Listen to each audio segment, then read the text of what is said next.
So when people speak about bipolar disorder, schizophrenia, or PTSD, they generate a lot of controversy.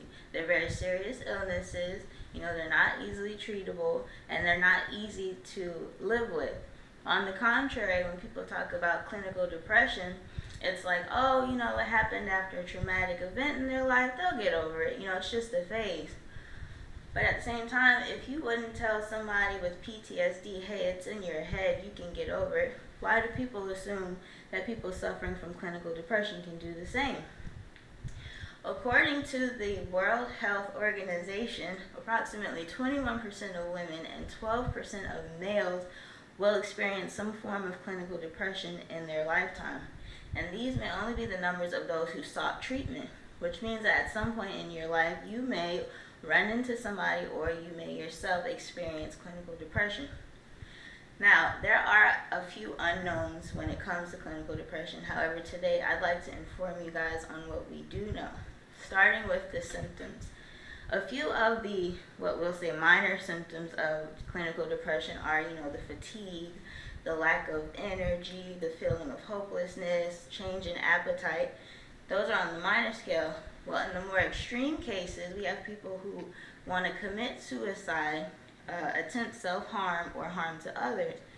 Now, it's unfortunate that there is an illness like this that will make people feel like, ending their lives is their only way of, is their only way of dealing with this illness. Well, some people may say, what would make somebody want to, what could be so bad in someone's life that would make them want to end their life? Unfortunately, there are no exact causes of clinical depression.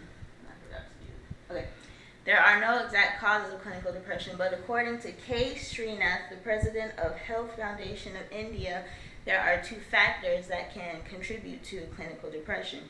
Your first one is the endogenous, which is the way your brain reacts to chemicals, or the alternation of chemicals in your brain. And then on the other side, we have the exogenous, which is your reaction to stressful events.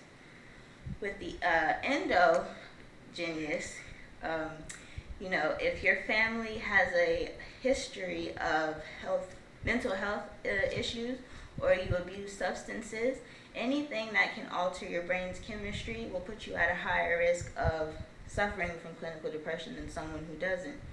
On the other end, with the exogenous, we have, what people commonly know, if you suffer from a loss or a tragic accident or something physical that happens to you, you can suffer from clinical depression.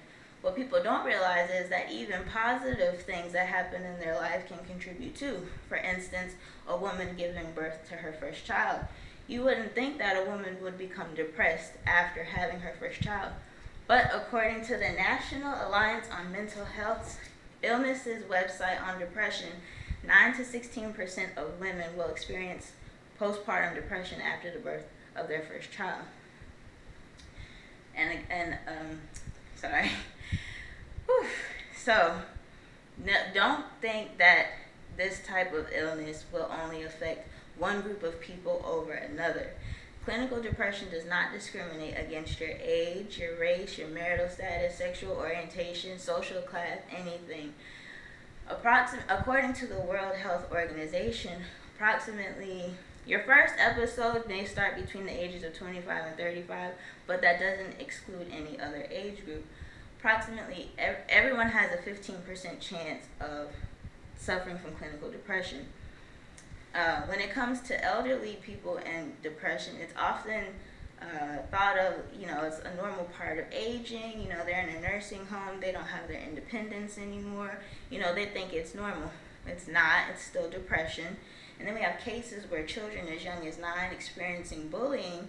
They think, oh, you're 9 years old. You haven't even lived. What are you depressed about? Don't think like that. It's still depression. Okay. But the good thing for people who suffer from this illness is, just like any other illness, there are treatment options for these people. The top 3 are medications. You can speak to a psychotherapist, or combination of both. Now, with the medication, your doctor may prescribe antidepressants, and these usually eliminate and cure your symptoms. And the good thing is, after your symptoms start to clear up, your doctor may prescribe that you stay on them for another 4 to 9 months afterwards, just to make sure that you get back on track. Okay. Okay, so, crap. Okay, so after the medication, so clinical depression is as serious as the other diseases that I've mentioned earlier. Some people, due to their lack of knowledge, they think, it's a walk in the park compared to the other diseases, but they have to realize that the symptoms are bad enough to make someone want to end their life. It strikes at any time. It doesn't matter who you are or what you're going through. You can be on top of the world and still be depressed. But the good thing is, again, like I've said, there are some treatment options, and they are 80%, they do cure your clinical depression. So not to worry.